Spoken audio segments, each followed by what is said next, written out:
Políticas para incentivar el empleo juvenil. ¿Está usted en edad juvenil, está buscando trabajo, se ha graduado en el colegio, se ha graduado en la universidad y está con dificultades propias de la juventud y la carencia de experiencia laboral?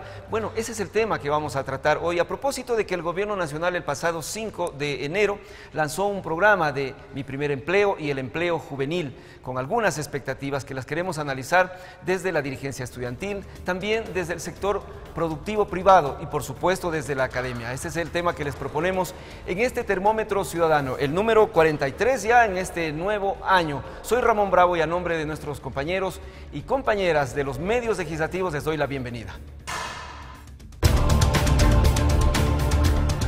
Los medios legislativos presentan Termómetro Ciudadano.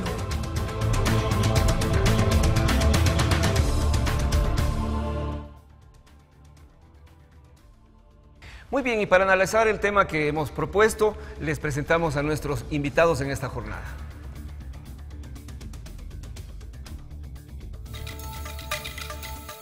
Andrés Quispe, Quito, estudiante de Ciencias de la Educación, presidente nacional de la FEWE, expresidente nacional de la Federación de Estudiantes Secundarios, ex coordinador del área andina de la Organización Continental Latinoamericana y Caribeña de Estudiantes, OCLAE, editorialista del diario El Universo y articulista de Plan B y revista Rupturas.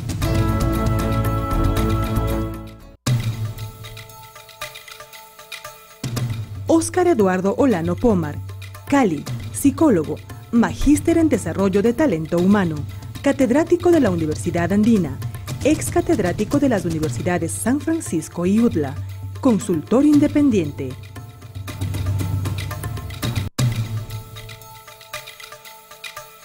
Javier Fernando Sisa Cepeda, Quito, abogado y doctor en jurisprudencia, magíster en derechos fundamentales, magíster en administración de negocios, director jurídico de la Cámara de Industrias y Producción, representante del sector empleador ante el Consejo Nacional del Trabajo, investigador y consultor. Bien, las buenas tardes y ya mismo las buenas noches a quienes nos acompañan. A mi lado izquierdo, al lado derecho de su pantalla, Andrés Quispe, representante del sector estudiantil. Bueno, Andrés, bienvenido. No sé si había venido a los medios legislativos en otra ocasión. No, buenas tardes, es la primera vez. Estoy en los medios públicos, en medios privados, pero es la primera vez que vengo. Genial, este es un medio público y es el medio público oficial de la Asamblea Nacional. Bienvenido entonces. Lo mismo para Javier Sisa, quien es director jurídico de la Cámara de Industrias y Producción. Bienvenido. Muchas gracias, Ramón. Y también nuevamente recibimos con aprecio a Óscar Olano, quien es especialista en temas laborales, también ayuda mucho en estos temas en la universidad donde es profesor. Muchas gracias, Ramón. Correcto. Vamos entonces a dar a conocer que usted puede comunicarse con nosotros durante el programa a través del hashtag Empleo Joven. En Facebook nos encuentra como TV Legislativa y la Radio Asamblea Nacional. En Twitter, nuestra cuenta es @la Radio Asamblea, @TV El Ecuador. Si desea volver a escuchar o ver este programa, nada más vaya usted a la página institucional www.asambleanacional.gov.es y allí nosotros siempre subimos nuestros programas que los pueden ver y también escuchar y reproducirlos, etcétera, para que sirvan como insumos para el debate de la opinión pública. También agradecemos a nuestro compañero Ricardo Bravo, quien en esta ocasión, como trabajador de la televisión legislativa, hará el trabajo que va a ser secuencial, alternado, con la lectura de los mensajes que llegan de su parte durante este programa. Muy bien, vamos entonces luego del saludo a pasar el primer video, chiquititos, en donde salimos a preguntar ¿qué debe hacer el Estado para incentivar el empleo en los jóvenes? Salimos a la Universidad Central y obtuvimos testimonios de parte de José Gallegos, Carmita Becerra, María Alejandra Andrade y Cristian Chamorro. Esto es lo que nos dijeron. ¿Qué debe hacer el Estado para incentivar el empleo en los jóvenes? Implementar nuevas fuentes de trabajo para, como usted dice, para personas de nuestra edad. Que le den la oportunidad de poder desarrollarse en una empresa para que así adquiera más experiencia y pues los jóvenes podamos incursionar también en el mundo del laboral. Una motivación en el que no se necesite mucha experiencia para que sea más fácil para los jóvenes conseguir un empleo. El empleo juvenil es muy importante a nivel de los emprendimientos, porque los emprendimientos de los jóvenes son ideas nuevas, son ideas innovadoras. Bien, hagamos entonces una interiorización del programa, un acercamiento al programa. Primero con un joven.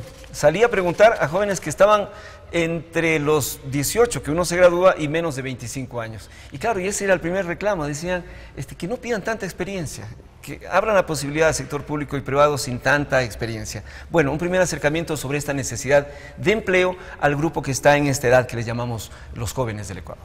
Bueno, muchas gracias. Permítame hacer un paréntesis en su ¿Cómo pregunta. no? Quisiera aprovechar esta entrevista para hacer una solidaridad con los estudiantes de la Universidad Nacional de Loja y aceptar que la Asamblea pueda también poner sus cartas de presentación para solucionar esta problemática que a la FEWE y a la comunidad universitaria nos tienen preocupados. Luego, unas dos reflexiones. La Constitución de nuestro país considera a los jóvenes sector estratégico. En el Ecuador somos más de 1.300.000 jóvenes de 16 a 30 años de edad. Y el problema no es solicitar experiencia, está bien solicitar experiencia, pero el problema es que la experiencia se la debe considerar desde que el estudiante ingresa al sistema educativo. Por ejemplo, quienes van a ser maestros en nuestro país realizan las prácticas preprofesionales. La mejor experiencia laboral es cuando un joven pone a fluir su conocimiento ya en las aulas donde hace la práctica preprofesional de escuelas o colegios, está ya vendiendo su fuerza de trabajo, está poniendo ya a fluir su conocimiento. Entonces la experiencia laboral debe ser las pasantías y las prácticas preprofesionales y con ello armonizar políticas que permitan materializar fuentes de trabajo. Mire usted, del 2007 al 2015, alrededor de 14.000 jóvenes se beneficiaron de mi política, mi primer empleo. Pero apenas 8.640 jóvenes se quedaron laborando en el sector. ¿De cuántos? De 14.000. La mitad, digamos, ¿no? Entonces, ¿qué pasa con el resto de jóvenes? ¿Cuál es el efecto social, por ejemplo? ¿Qué pasa con ese sector de jóvenes que tampoco han logrado ingresar a la universidad? ¿Qué pasa con aquellos?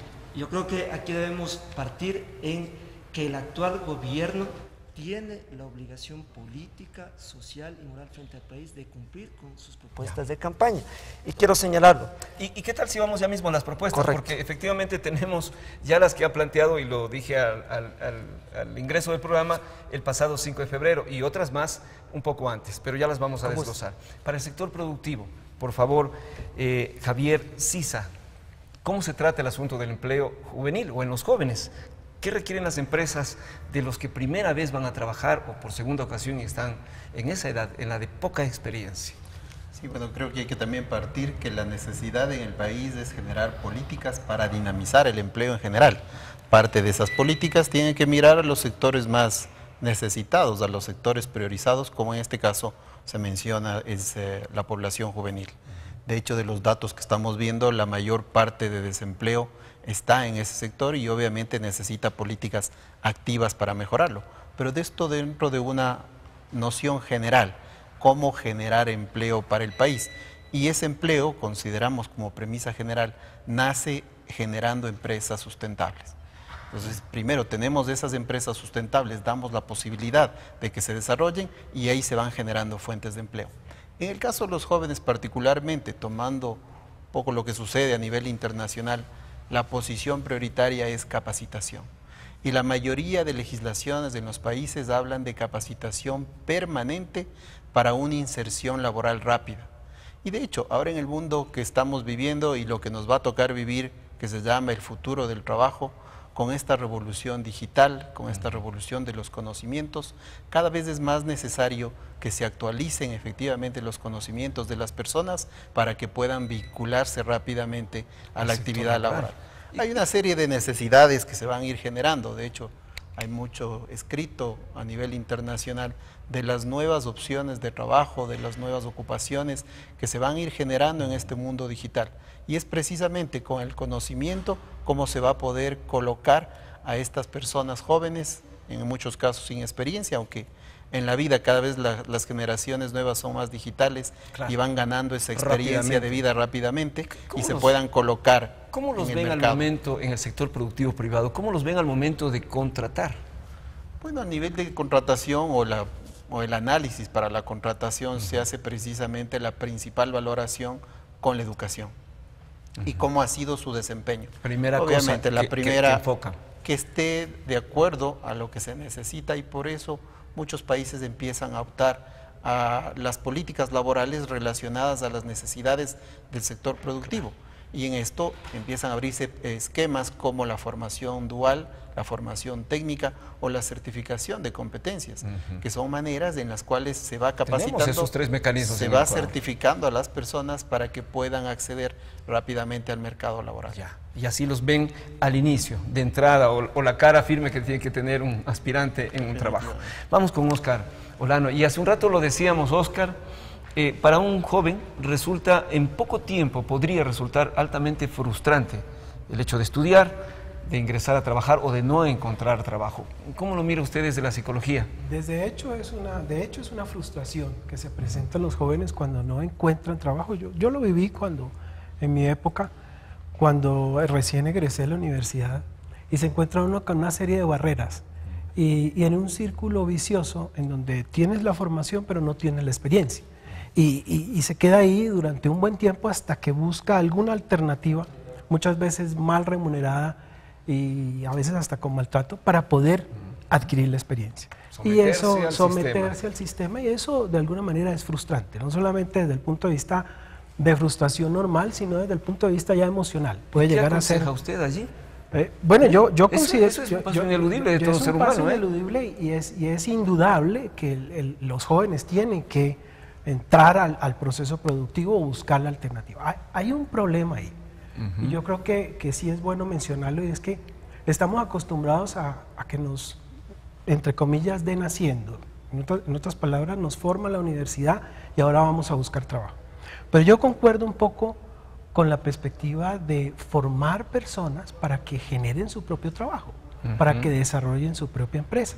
Eso suena un poco utópico, pero creo que sí hay posibilidades, y de hecho algunas universidades que de pronto se salen de los parámetros, como por ejemplo la Universidad de San Francisco, en donde incentivan a los jóvenes. Obviamente es otro mundo, otras condiciones, otras probabilidades económicas inclusive. Otras formas de ver la realidad y otras probabilidades económicas, pero sí incentivan al estudiante a que sea formador de empresa, desarrollador de empresa, creativo desde el punto de vista empresarial. Muy bien, estamos tratando el tema políticas para incrementar el empleo en los jóvenes, y vamos con una claqueta que tiene información referente a esto, ¿no? A ver si lo pasamos, por favor.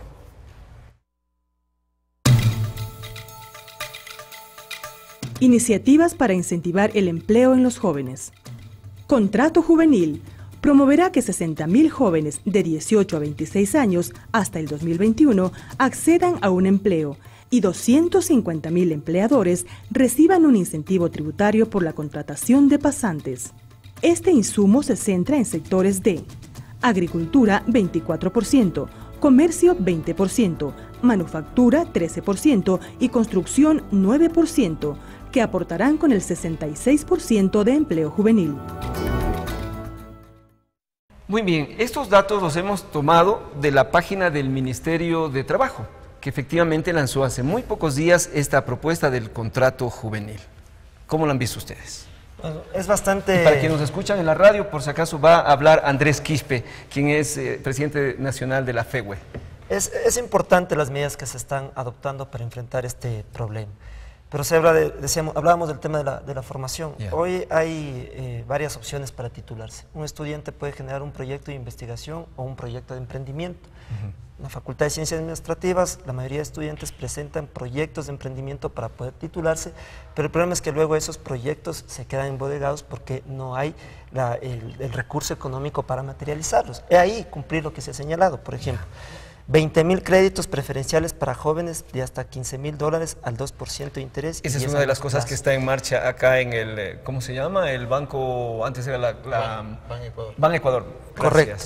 Y como parte de esto se ofreció $500 millones para enfrentar el desempleo en la juventud. Es decir, el conocimiento en las universidades se está desarrollando. Por eso señalábamos, la práctica preprofesional y las pasantías que realizan distintas carreras debe ser considerada primera experiencia laboral. La universidad necesita articularse de mejor manera con la sociedad ecuatoriana y también con el sector empresarial y construir políticas de manera conjunta que nos permitan en los hechos materializar fuentes de trabajo. ¿Tienen ustedes la estadística o la aproximación de cuántos jóvenes sí echaron mano de estas probabilidades que se han abierto en Ban Ecuador ahorita?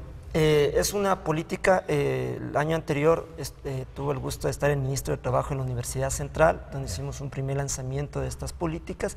Sin embargo, como se ha señalado, es un programa que está despegando. ¿Por qué? Acaban de presentar estas políticas respecto a la agricultura, pero hay un problema en el país, es que los jóvenes no postulan para las carreras de ingeniería y agronomía. Las técnicas. Sí, las técnicas. Bueno, esas también pueden pasar por la universidad, Correcto. pero las técnicas. Entonces, ya. Para poder cumplir esas políticas es necesario incentivar a los jóvenes que puedan precisamente apostarle para cambiar en los hechos la matriz productiva, porque desde el gobierno de Gabriel García Moreno, que fue el primero en hablar de cambiar la matriz productiva, se sigue insistiendo en este tema, pero los jóvenes siguen postulando, por ejemplo, a carreras saturadas. Necesitamos incentivar a que la juventud siga carreras que el Ecuador necesita y con ello proyectar fuentes de trabajo. Correcto. Le voy a preguntar a Javier Sisa, el director jurídico de la Cámara de la Industria y Producción, algo que quedó en el aire cuando leímos esto, que es su información oficial, decía promoverá que 60.000 jóvenes, etcétera, etcétera, y accedan a un empleo y 250.000 empleadores reciban un incremento tributario por la contratación de pasantes. ¿Cómo lo ven eso ustedes? Bueno, ¿Qué se necesita? Digamos, tal vez la cita está un poco equivocada. ¿Ya? Y Copiado porque textualmente. Pasantes formalmente no es una relación laboral, es un beneficio para precisamente capacitar. Hay una ley inclusive que rige las pasantías y las prácticas preprofesionales que son diferentes. El motivo de su pregunta original era este incentivo que se pretende dar a la contratación juvenil, que no es nuevo, vale la pena recordarlo en esta mesa. Ya hubo la ley de promoción del trabajo juvenil de marzo del 2016 que generó ya un beneficio para la contratación de jóvenes. Y este beneficio consistía en que el Estado asumía el aporte patronal de la contratación, en el seguro social. Lo que entendemos, y al menos así ha sido publicado por el Ministerio, es que pretenden mejorar ese beneficio, que no son incentivos tributarios, son directamente laborales. Y básicamente consiste en asumir una parte de la remuneración de este trabajador joven que esté empezando, también asumir el aporte patronal y un costo adicional que son las vacaciones. De alguna manera ayudar que durante el primer año de contratación estas personas que emplean a jóvenes reciban este beneficio para que puedan enrolar precisamente a los jóvenes y que después ya mantengan un contrato indefinido.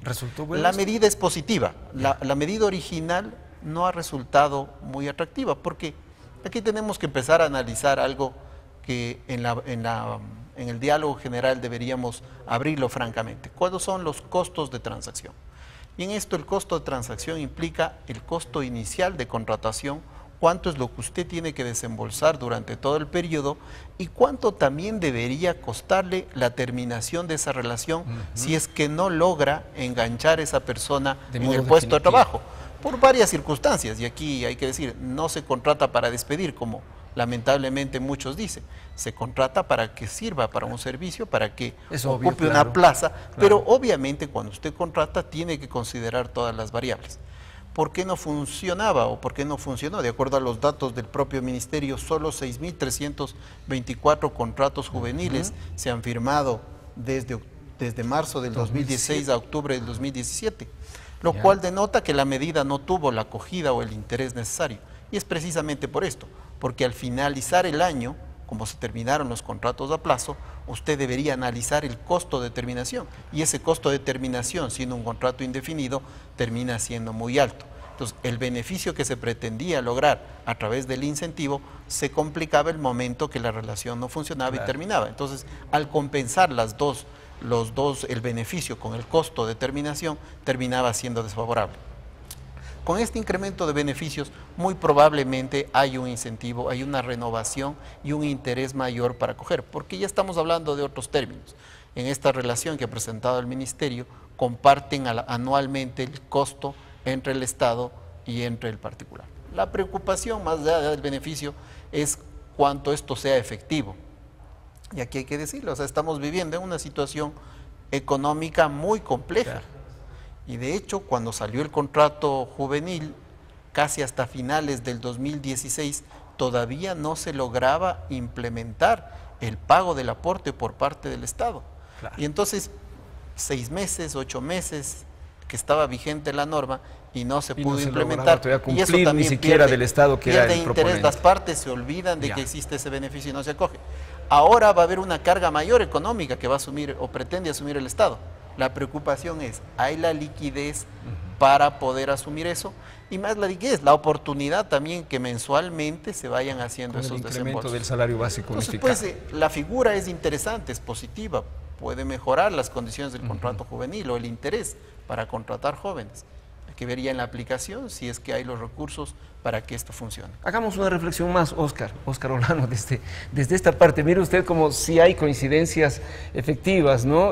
Nos decía Andrés sobre estas propuestas que ya están, y también Andrés, inclusive tú formaste parte, ¿no?, de las mesas de negociación o de formulación y creación y diseño de esta propuesta, ¿no?, que ha lanzado el Gobierno Nacional, el sector productivo que también se está concatenado con estas ideas, estas no solamente decisiones históricas de la juventud de capacitarse y de estudiar, pero sino que carreras técnicas son las que de alguna manera todavía no entendemos que son la parte fuerte que debemos ingresar.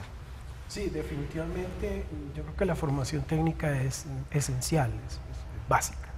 Pero aquí hay algo que a mí me preocupa un poco. Nosotros hemos estado hablando en relación con personas ya formadas o que están finalizando la formación. Pero no se visibiliza, no se le da una visión clara a las personas que no han tenido esa formación, que también hay una gran cantidad de jóvenes entre los 18 y 26 años que no han recibido ninguna formación, claro, por razones económicas, porque están en el campo, etcétera. O que no han tenido una formación igual a la que pudo haber tenido. ¿Qué va a pasar con esas personas, con esos chicos? Si tienen las mismas oportunidades que los chicos urbanos que han tenido formación en universidad, o definitivamente son personas que van a quedarse ahí en un limbo, ¿cierto?, del cual no van a salir prácticamente. ¿Y qué debería hacer aquí? Porque esa sí es responsabilidad del Estado. Claro, es responsabilidad. Yo pensaría, ¿no?, de forma muy humilde, desde luego, pensaría que sí se deberían desarrollar más centros educativos para capacitar desde el punto de vista técnico. En la periferia. En la periferia. Porque yo veo que la concentración es a nivel urbano, y bueno, desde esa perspectiva muy interesante, y yo creo que es necesario, es una alternativa muy interesante, muy sugestiva desde el punto de vista del trabajo. Pero, ¿y qué hacemos con las personas que están afuera? Yo lo digo un poco porque Colombia vivió esta situación muy similar. Incluso los resultados no fueron los mejores en relación con esta perspectiva. En México también he visto que tienen políticas similares. Actualmente se está desarrollando en Perú una política similar, unas alternativas similares. Tampoco es novedoso, pero bueno, hay unos contrastes fuertes, ¿no? O sea, también está el hecho del rango, ¿no?, entre los 18 y 26 años. Esos son los jóvenes, supuestamente. De 27 hacia arriba ya no cuentan. Hay una condición, hay una satanización contra la edad también que me preocupa a mí mucho. Las personas que pasan de los 30 años, 35 años, que no consiguieron trabajo, simplemente quedan fuera. Y yo retomo algo que me pareció muy interesante que lo planteaba Andrés. No sé si es de alguna manera se vuelve, esta población juvenil se vuelve de pronto una estrategia de tipo político. Y eso es un poco... Podría históricamente haber estado marcando la historia de esta parte, ¿no?, de lo laboral no es en grupos. ¿no? Es de diferentes países que ven la problemática ahí. En un sector y que sería bueno golpeado, de repente conservar en algunos grupos políticos para obtener votos de grupos humanos es un capital mayoritarios, de voto interesante, ¿no? Sí. Es otra discusión también desde el punto de vista político. Ricardo Bravo, muchas gracias, muy buenas tardes. ¿Qué nos dicen las redes? Buenas tardes, Ramón, a los invitados, buenas noches, amigas y amigos, buenas noches también. Varias consultas también nos han enviado los ciudadanos a través de las redes sociales. Agradecemos a Estefanía Zúñiga. Ella nos dice: los jóvenes que estudiamos por ser mejores debemos ser tomados en cuenta. Es imposible estudiar 4 años y tener 10 años de experiencia sobre este tema. Precisamente habría que consultarles a los entrevistados. Juan también nos ha escrito a través de la red social Twitter y nos dice: derecho al trabajo dicen, sin embargo miles de jóvenes en Ecuador se encuentran sin empleo adecuado, el subempleo es terrible y la canasta básica está por las nubes. Me pregunto qué están haciendo para reinvertirlo. Entonces, amigas y amigos, también no olviden participar a través de la red social Twitter y también de Facebook, a través de la red social Twitter en el hashtag Empleo Joven, en la cuenta @la Radio de la Asamblea y @TVL Ecuador. Gracias, Ricardo. Volvemos enseguida, hacemos una pausita nada más promocional y enseguida volvemos con este tema: políticas para incentivar el empleo en los jóvenes.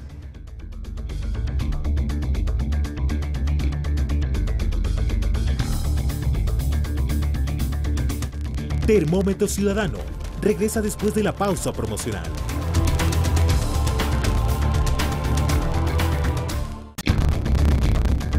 Nuevamente con ustedes en Termómetro Ciudadano. Volvemos entonces con el programa Termómetro Ciudadano, políticas para incentivar el empleo en los jóvenes. Recapitulemos, se encuentra con nosotros Andrés Quispe, quien es presidente nacional de la FEGUE, Óscar Olano, quien es especialista en temas laborales, es psicólogo, y Javier Fernando Sisa, quien es director jurídico de la Cámara de Industrias y Producción. Y habíamos revisado en una primera parte algunas cifras sobre no solamente cuántos jóvenes existen en el país, lo que dice la Constitución sobre el sector estratégico que constituyen, sino también las cifras que van acompañando a este esfuerzo del sector privado. En este caso estamos hablando de incorporar jóvenes a las empresas, a las compañías, etcétera, que pueden abrir mano de obra y que pueden abrir algunos empleos. Bueno, vamos a ver si vamos al box número 2, en el que salimos y todavía no nos dice producción. Bueno, vamos entonces a seguir con esta charla. Y hace un momento estábamos justo conversando en la pausa, ¿no? Lo que requiere el sector productivo y lo que el sector, en cambio, de la educación todavía está en deuda con los jóvenes que están estudiando en el sector medio y también superior. Por favor, Andrés. Yo creo que hay que entender que la juventud es la savia renovadora de una sociedad, y esa savia renovadora está dentro de las universidades y fuera de las universidades. Está en el campo y está en la ciudad. Y es necesario efectivamente pensar y materializar políticas de manera global. La universidad, a través de vinculación con la sociedad o la comunidad, debe pensar políticas que permitan capacitar a esos jóvenes que no están dentro de las universidades. Pero además también es necesario recuperar carreras intermedias dentro de las universidades o reformar el bachillerato general unificado. No todos los jóvenes necesariamente quieren ir a la universidad, quieren conseguir rápidamente una fuente de trabajo. Entonces, educación, que es la parte de formación, con trabajo, van de la mano para poder enfrentar este problema, ya que el sector de la juventud es uno de los sectores más afectados por el problema del desempleo. Hace un momentito conversamos sobre la educación media o superior en lo técnico y en lo tecnológico. No sé qué requiere de mejor manera el sector productivo y por qué esos temores de no elegir una carrera en un instituto. Bueno, yo no creo que exista temor. Yo creo que se aplicó un modelo educativo que hoy está expresando que es un verdadero fracaso. Se cambió el bachillerato por especialidades, que tuvo un nivel de acierto, y se pasó a un bachillerato general unificado. Así es. Es necesario recuperar el bachillerato técnico en todas sus condiciones. Insisto, no todos los jóvenes quieren ir a la universidad. Incluso hay jóvenes que quieren vincular estudio y trabajo. En la mayoría de países de Latinoamérica hay leyes que fomentan el empleo en la juventud. La Asamblea debe pensar, por ejemplo, en la formulación, en la construcción de esa ley, y para pensar en la construcción de esa ley es necesario que se involucre la universidad, que se involucre el sector empresarial, que se involucre todos los sectores que permitan construir. Habremos de averiguar un poco más. Ricardo, ¿desde que hace cuántos meses está haciendo el nuevo Código del Trabajo nuevo? Desde septiembre aproximadamente, ¿verdad? Desde septiembre. Me parece que sí. Se está haciendo un nuevo Código de Trabajo por parte de la Comisión Especializada. Bueno, antes de ir, por favor, con Javier, vamos a ir con entonces el box número 2. Salimos y le preguntamos a los mismos chicos de la Universidad Central qué tan fácil o complicado es acceder a una pasantía o a un empleo. Miren ustedes lo que nos dijeron nuestros compañeros. ¿Qué tan fácil o complicado es acceder a una pasantía o empleo? No es que sea muy fácil, la verdad, porque es normal que en las empresas te pidan experiencia. Entonces, si estás haciendo pasantías, no es que quieren a un estudiante que esté recién iniciando. Es muy complicado porque uno como estudiante, o sea, necesitamos experiencia también adquirir y entonces es un poco complicado desde ese aspecto. Realmente pienso que es difícil, ¿no? Porque viviendo en esta actualidad, ni una persona que tiene el título puede conseguir un trabajo. Para quienes nos siguen por la radio, hablaron Andrés Valareso, Alex, el joven que nos dijo solo su nombre, y Shirley Vargas. Esto es en el sector de la Universidad Central. Bueno, vamos al sector productivo. Javier Sisa, y hablábamos de esto, de estas posibilidades, de esto de pensar en ampliar o reconocer o que el Estado vaya nuevamente a lo que antes, yo no sé si en el caso suyo, Javier, yo me gradué también cuando daban químico-biólogo, físico-matemático y sociales, pero en muchos de los planteles o en muy pocos se daba educación técnica, como el Colegio Central Técnico, por ejemplo, que lo conocíamos así desde chiquitos. En el sector productivo, ¿qué tipo de requerimientos tenemos para este tipo de mano de obra? Claro. Primero creo que hay que nacer de la necesidad de compaginar lo que le interesa y lo que necesita el sector productivo con lo que es la educación. Y esto, quizás un poco difiriendo de lo que acaba de decir Andrés, no es un tema solo de leyes. Las leyes complementan, las leyes ayudan, regulan en este caso, pero lo que necesitamos es un cambio de visión. Una política que ayude a cambiar la visión educativa en la medida de que no se necesite ir necesariamente a la universidad, que debamos ir a centros de formación técnica, o sea, que el camino educativo no termine en la universidad, que no sea la meta de todos, porque si no terminamos otra vez llegando a las carreras tradicionales que de alguna manera están saturadas. Si hacemos compaginar la necesidad productiva con la educación, podemos ver una serie de oportunidades adicionales donde deberían formarse. Y esto a nivel internacional, en países europeos, hay mucha historia mucha experiencia que se podría tomar. Hay un momento, más o menos a los 15 años, cuando aquí como escogíamos especialización, en que da también, de acuerdo a las capacidades y a la orientación de las personas, le dicen, mira, tú puedes seguir, incluso con las notas que haya tenido, dice, tú puedes seguir una carrera en la universidad, si no, tienes que buscar una carrera técnica, de acuerdo a la orientación que tenga esa persona. Entonces, esa formación va ligada también a lo que quieren las empresas. Y en este caso hablamos incluso del cambio de la matriz productiva. Esto no se ve en la educación. O sea, si queremos cambiar la matriz productiva, deberíamos enfocarnos. Podemos discutir si los sectores priorizados son realmente los que deberíamos priorizar. Pero más allá de esa discusión, si aquellos ya son definitorios como sectores priorizados, la educación debería acompañar. Y en esa medida se puede fortalecer. Y lo otro que comentábamos es cómo establecer políticas y regulaciones para que se vaya ampliando el empleo a los que más necesitan, sean jóvenes o en el caso, como decía Oscar y algo de la pregunta, los informales. Lamentablemente la legislación en el país y las políticas nuevamente se siguen guiando al sector formal, o en este caso a los jóvenes que pueden llegar a una universidad y están estudiando. Pero a los informales o aquellos que están en el campo, en las zonas rurales, ¿qué pasa? La política no está enfocada para esto y obviamente la regulación tampoco le acompaña. Es en esos espacios donde deberíamos buscar que precisamente los centros de formación técnica se vayan colocando. Hace algunos años había programas del SECAP para llegar a esas zonas rurales. No sabemos realmente qué ha pasado, ¿no? Se han quedado. Aquí hacemos intensos esfuerzos, aquí en esta institución, para los títulos estos de capacitación, certificación de competencias. Gracias, está muy atenta producción. Y se demoran mucho en culminar el proceso y luego en entregarle el documento. Fíjese usted. Y eso que venimos de una institución que estamos presionando. No se diga en quienes no tienen esa posibilidad en el sector informal. Efectivamente, ya había algunas, incluso estrategias de colocar centros de formación en zonas rurales. No sabemos qué ha pasado. Y ahí, por ejemplo, priorizar el sector agroindustrial, que debería ser una de las fuentes prioritarias. Justo lo que mencionaban, Reyes.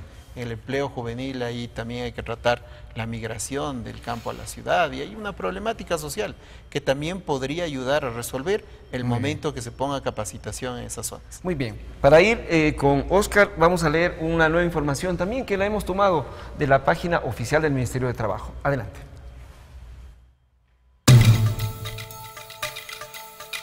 Iniciativas para incentivar el empleo en los jóvenes. Fortalecimiento del proyecto Mi Primer Empleo para vincular al mercado laboral a 23.507 jóvenes al año, tanto al sector público como al privado. Bueno, ya mismo le pregunto también a Andrés sobre esta cifra y lo viable que signifique. Vamos con Oscar. Fíjese usted lo que hace un momento usted también hacía alusión, ¿no?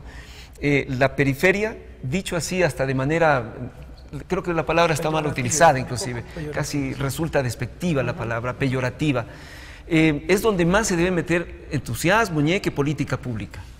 Sí, indudablemente. Yo creo que la periferia, volviendo a utilizar el término peyorativo en este caso, sí creo que está descuidado. Está descuidada esa parte, o no se visibiliza, simplemente no interesa, no sé las razones, pero no es un problema del Ecuador, yo lo decía hace un momento, es un problema de diferentes países. En Colombia sucede algo muy similar.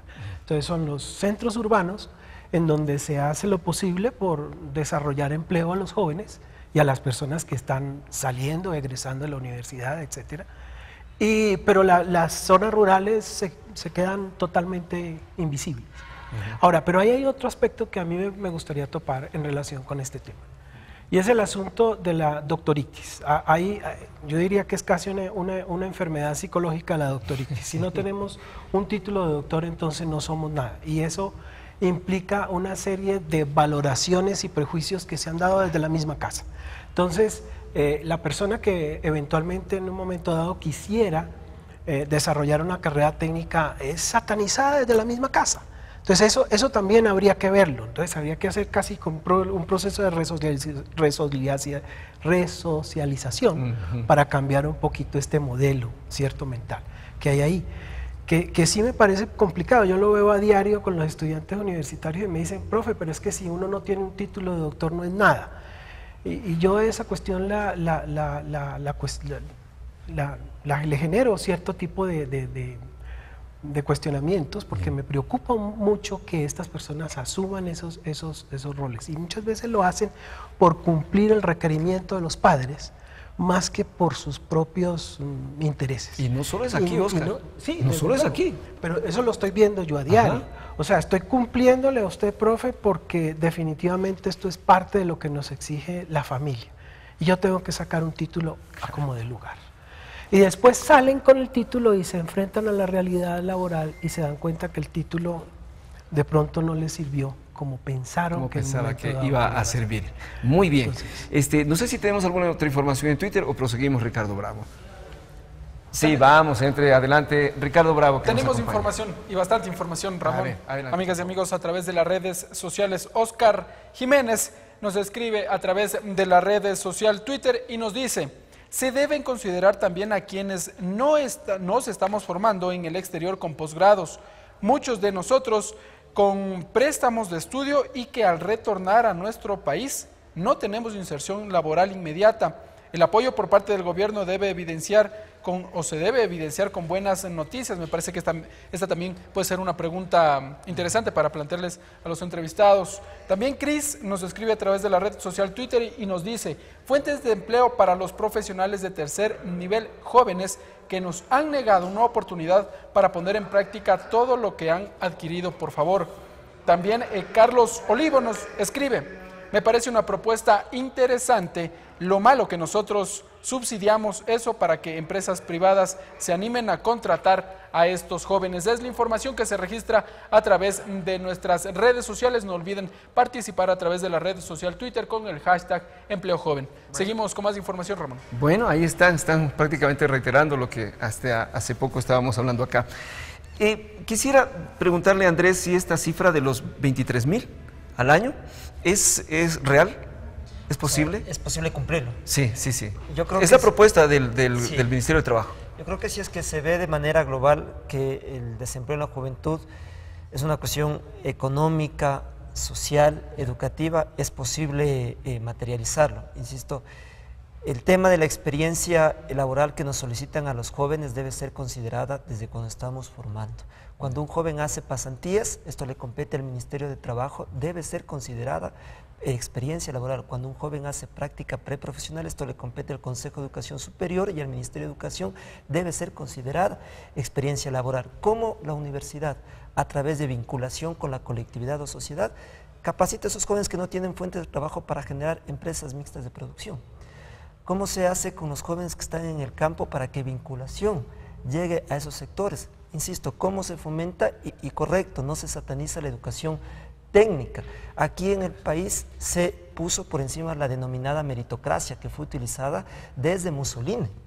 Entonces la meritocracia destruyó todo el valor del proceso educativo. Entonces es necesario vincular el proceso de la educación al proceso de generar fuentes de trabajo, y en eso se complementa el instrumento jurídico. Correcto. En eso creo que estamos bastante claros y es bastante obvio. Me pregunto si todas estas cuestiones que ahora las estás haciendo tú, que las está diciendo Javier y que las está dando la opinión también Oscar, cuando conversan con las autoridades del gobierno, porque ustedes han mantenido diálogos, toman estas prioridades, estos requerimientos, usted también es integrante, creo que del Consejo de Fijación de Salarios, para que se haga política pública real, es decir, palpable. Bueno, a mí me preocuparon las palabras hoy del doctor Augusto Barrera en una entrevista en un medio de comunicación. El secretario general del CNESID. Que necesariamente el diálogo no significa recoger la opinión de los distintos sectores. Entonces, si ese diálogo es solo para expresar un apoyo político de los jóvenes, que somos más que un voto, más que una representación, entonces, ¿qué es lo que queremos? El diálogo debe ser para llegar a acuerdos mutuos en beneficio del país. A nosotros sí nos preocupa que en todos estos últimos procesos de generación de leyes ha existido una o dos reuniones en la cual básicamente lo que se ha hecho es expresar la presencia de distintos sectores sociales. Debe ser un diálogo con acuerdos y materialización de los acuerdos que se vienen discutiendo. Por favor. Sí, totalmente de acuerdo. Me puso eso en una alerta poco esperanzadora. Muy interesante la reflexión, y voy a regresar a lo que fue parte de mi primera intervención. Creo que el país necesita un diálogo abierto y sincero, sin dogmas, sobre lo que debe ser el mundo laboral, las relaciones laborales, cómo incorporar las personas, cómo abrimos espacio, las modalidades contractuales, las jornadas, los horarios, como una diversidad de temas que se han ido relegando y que han relegado al país en esta dinámica de generar un ambiente mejor para que la gente pueda colocarse. Cuando hay una serie de cortapisas, cuando hay una serie de problemas, de sesgos, lo que termina haciendo es retrayendo el empleo. Si usted sabe que tiene una serie de castigos en el camino que pueden venir, entonces va a retraer el empleo. Y esto no significa abrir y como dicen aquí, entregar o generar un ambiente y dejarlo. Bueno, la palabra flexibilización también hay que discutir. ¿Cómo no? De hecho, a nivel mundial, la propia Organización Internacional del Trabajo utiliza como una palabra correcta flexibilización.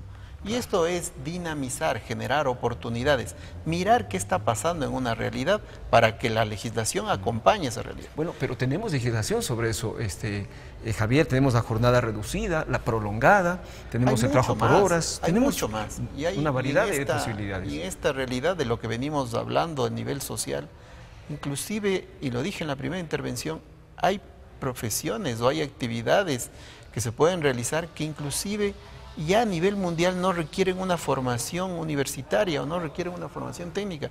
Leí hace poco que niños todavía de 10 años inclusive tienen un trabajo remunerado más grande que miles de personas. Son probadores de juegos de computadoras. Entonces, mire, usted dice, eso no necesita una formación. El país está perdiendo un enfoque de lo que está pasando a nivel mundial. Nos estamos quedando de esa revolución digital que dije al principio, y espero que no se nos pase, que no seamos los últimos. Ahora, cosas interesantes, el Ministerio volvió a relanzar el teletrabajo. Una aspiración, hoy lo hizo aquí. Y eso tiene igual relación con lo que usted acaba de decir. Una aspiración muy importante. ¿Por qué debe estar atado el trabajo al escritorio? Cuando usted puede, a través de los sistemas electrónicos, digitales, puede estar en cualquier lugar del mundo haciendo su trabajo.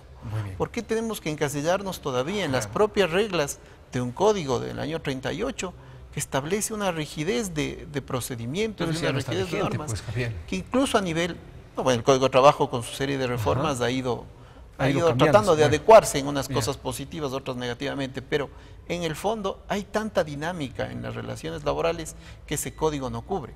Pero debería haber un diálogo sincero y obviamente abierto a que se regule lo que está pasando en la realidad. Oscar, fíjese usted esta complementariedad, ¿no? Y estos anhelos que tienen ambos sectores, el que busca trabajo en juvenil y también quien quiere aprender un tanto de ellos. Sí, no, yo concuerdo plenamente tanto con Andrés como con Javier. Me parece que los aportes de ambos son muy concluyentes, ¿cierto? Sin embargo, me siguen asaltando algunas dudas en relación con esta ley o esta norma. Me preocupa un poco el hecho, es decir, es muy linda, suena bonito, pero en la realidad y en la práctica yo creo que se pierde un poco el horizonte. Yo insisto en la poca visibilidad que hay en otros sectores en donde también existen jóvenes y en las mismas edades. Punto uno. Punto dos. También hay una infravaloración no solamente a las carreras técnicas, sino a ciertas instituciones. Eso yo lo he ido notando. En empresas hay una valoración a ciertas instituciones o a los egresados de ciertas instituciones que le dan más prioridad versus a otros. Versus a otros. Y eso es preocupante también. O sea, esto se sale un poquito del tema, ¿cierto? Pero va paralelo. No solamente es formación mismo o es estereotipo. Es estereotipo. Entonces, ahí también caemos en otro pequeño problema, en otro bache, que es, a mi modo de ver es complejo, es difícil.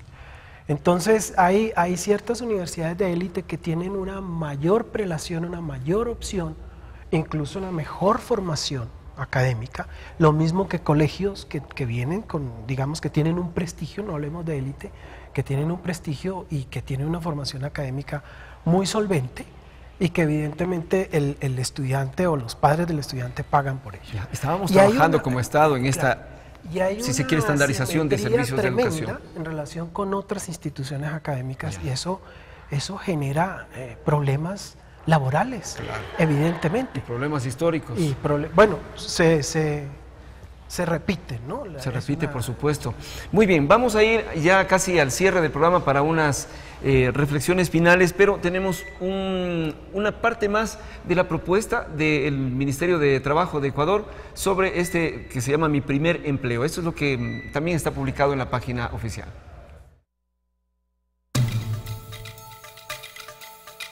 Iniciativas para incentivar el empleo en los jóvenes.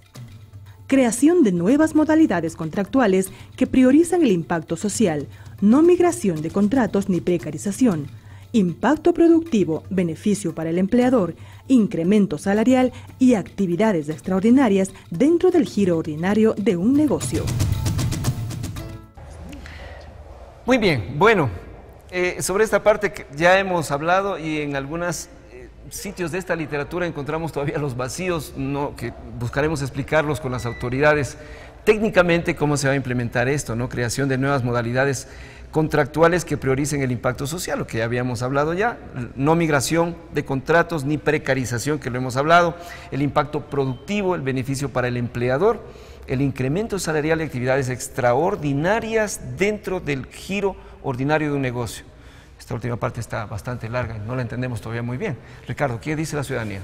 La ciudadanía está bastante a la expectativa e interactúa también a través de la red social Twitter y también a través de la red social Facebook. Carlín Narváez nos ha escrito a Facebook y nos dice: contratar un pasante es costoso y nada beneficioso. Se necesitaría que los jóvenes empiecen a estar con un poco más en los pies sobre la tierra. A través de la misma red social Facebook, Carlín Narváez nos escribe: es muy difícil trabajar hoy en día con los conocimientos adquiridos en la universidad en los sectores productivos. Hay muchos casos de los profesores que ni siquiera han puesto en práctica los conocimientos adquiridos en las aulas. Se ha vuelto complicado el tema laboral, que muchos de los que se gradúan buscan quedarse en las aulas como profesores. Finalmente, la colega periodista Cristina Cabezas nos ha escrito también a través de la red social Twitter y nos dice: en Ecuador hacen falta políticas públicas para incentivar el empleo joven, mejorar las relaciones con el sector empresarial, pero también voluntad e impulso de los jóvenes. ¿Qué mecanismos se pueden aplicar para motivar a los chicos? Pregunta a los entrevistados. Yo le hago una pregunta, por favor, gracias Ricardo, a Javier Sisa sobre el asunto de la pasantía y la práctica preprofesional. La pasantía podrá durar un máximo de 6 meses, esto sí lo he tomado como información oficial. El pago será y esta es la figura, estipendio mensual, que no será menor a 1/3 del salario básico unificado, creo que está por los $130 sería esta cifra.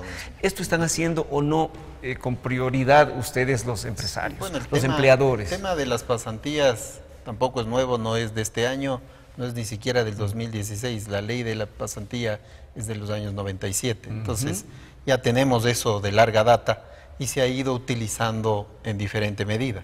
Sí, lo que hizo el año 2016 más atractiva la figura de la pasantía es este incentivo que generó el Estado, este pago de 1/3 de la remuneración, y a su vez el Estado cubre el aporte patronal al Seguro Social. Por supuesto, eso ha generado un atractivo para la vinculación de estas personas que ganen experiencia. Donde existe un problema es en la limitación del tiempo. Y en esto, por ahí hablaba alguien de precarización, que vale la pena precisamente en el diálogo que hablábamos antes. ¿Qué queremos decir con precarización? ¿Qué es precarización? Y aquí hay una serie de cuestionamientos y una serie de opciones y una serie de definiciones que se pueden ir viendo, pero realmente deberíamos llegar. Bajo ese concepto no se permitió que las pasantías superen los 6 meses. Y en la práctica eso creo que terminó desnaturalizando la pasantía. Porque en 6 meses, hasta que es demasiado poco tiempo. Es así. Es poquito tiempo. Sí. Entonces, demasiado corto, exacto, perdón. ¿Qué es lo que sucede?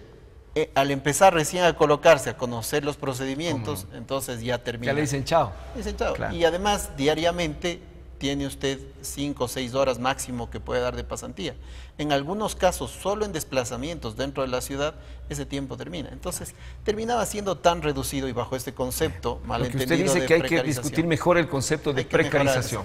Sí. Bien, nos tenemos, ya casi terminado el programa. Hagamos una reflexión final, Andrés Quispe, sobre esto, políticas para incentivar el empleo en los jóvenes. Yo creo que necesitamos avanzar y no retroceder. Tal vez aquí sería el único no acuerdo que lleguemos, porque la última reforma de la ley de pasantía retrocedimos. Antes era un salario básico unificado y se cambió por un estipendio, que es entonces lo que nosotros hemos señalado, que es necesario que se entienda y se discute qué se ve como pasantías, qué se ve como práctica preprofesional y cómo generar fuentes de trabajo hacia fuera de la juventud. Por ejemplo, las empresas que tienen un sector de jóvenes deberían ser exhortadas de algunos tributos para fomentar la creación de fuentes de trabajo, es decir, propuestas hay. A mi forma de ver y de la FEWE, lo que hace falta es la voluntad política por recoger algunas propuestas. Correcto, que eso le corresponde a la Asamblea, fundamentalmente, que es la que legisla. Cerramos, Oscar. Sí, hay algo que comentaba uno de los participantes que me llamó poderosamente la atención en relación con, digamos que la asimetría que hay también entre la universidad y las empresas. Es decir, la necesidad que tiene la empresa de tener determinados profesionales con conocimientos específicos y la formación de la universidad. Yo creo que sí está abierto, hay una brecha grande entre la formación que dan muchas universidades y las necesidades reales de las empresas. Que tiene la sociedad y que tienen las empresas. Muy bien. Estamos cerrando entonces este termómetro ciudadano número 43. Hemos hablado sobre políticas para incentivar el empleo en los jóvenes. Nos han acompañado Andrés Quispe, el presidente nacional de la FEWE, Óscar Olano, quien es especialista en temas laborales, desde la psicología analiza este asunto, y Javier Sisa, director jurídico de la Cámara de Industrias y Producción, a quienes les agradecemos mucho por asistir, por presentar estos criterios, y también nos quedan siempre estas dudas. Nunca se termina de hablar de un tema tan profundo como es el empleo. Uno mismo que es papá dice, caramba, cuando ya nuestros hijos estén en edad de trabajo, como en el caso mío ya lo están, unos dicen, ¿dónde va a ir, con qué nivel de fuerza laboral, inteligencia, preparación va a encarar el futuro? Así que es un tema de preocupación diaria de nosotros como padres y también, por supuesto, de quienes buscan empleo, de los empresarios, de los empleadores. Muchas gracias por su atención. El próximo Termómetro Ciudadano tendremos un tema más de actualidad y siempre tratando de contar en lo posible con el criterio ciudadano. Y sobre el Código del Trabajo, sí, sería bueno que todas estas cosas pudieran ser recogidas, no solo escuchadas, recogidas, tanto como nos ha dicho uno de nuestros invitados, cuando se hace la política pública y las leyes. Muy buenas noches, muchas gracias.